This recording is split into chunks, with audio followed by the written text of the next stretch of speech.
The founders of this country warned us against a single-party impeachment. You know as well as I do that an executive order would only be met by legal challenges. We're hearing right now is not. But were you offered a briefing?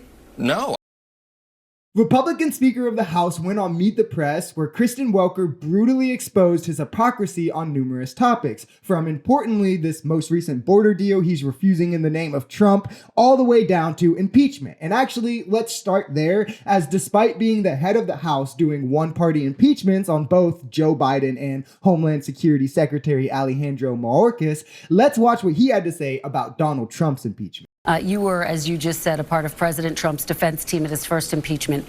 Here's what you had to say about impeachment back then. Founders of this country warned against single-party impeachments. The founders of this country warned us against a single-party impeachment. The founders of this country warned against a single-party impeachment. You know why?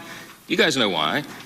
Because they feared it would bitterly and perhaps irreparably divide our nation. What changed, Mr. Speaker? Before we let him gish gallop too long, here's something important to know. A Republican-led Senate found evidence of Russia interfering in the 2016 election, from social media campaigns of misinformation to using Russian bots on social media, hacking DNC emails, and it led to the charging and conviction of Trump's campaign chairman, Paul Manafort, who was then sentenced to just under 4 years in prison. The impeachment inquiry on Biden has found nothing except for repayments on a car that was hilariously proven to be so by the dreaded Hunter Biden laptop. And the Mayorkas impeachment is because he isn't doing what they'd like on the border. Even Republicans like Ken Buck are saying there's no high crimes or misdemeanors there. So as we listen to him continue, you tell me which impeachment had more sound footing. Facts are stubborn things and they do not change. The Constitution does not change. Impeachment power is probably the heaviest power that the House of Representatives is given in the Constitution. Next to the declaration of war,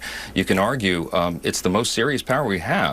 And it's not to be used for partisan political purposes. That is exactly what they did for Donald Trump. How is they this telegraphed different, they were going to Mr. impeach Speaker? Donald How Trump is this before he even moment took his different? oath of office. If that's the case then, how is this moment different now?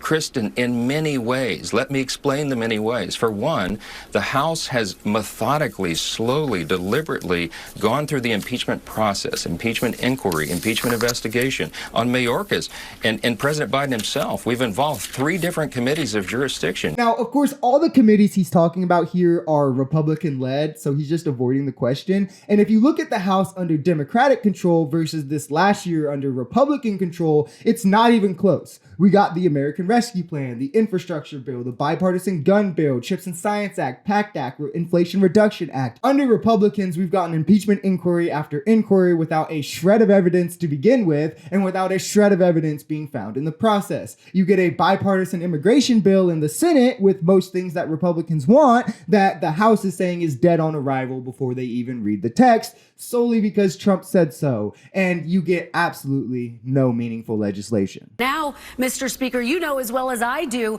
that an executive order would only be met by legal challenges. You have a chance to do something right now. The details we laid out are not rumors. That is based on negotiators who were in the room. Were you offered a briefing on this compromise bill, and will you put it on the floor?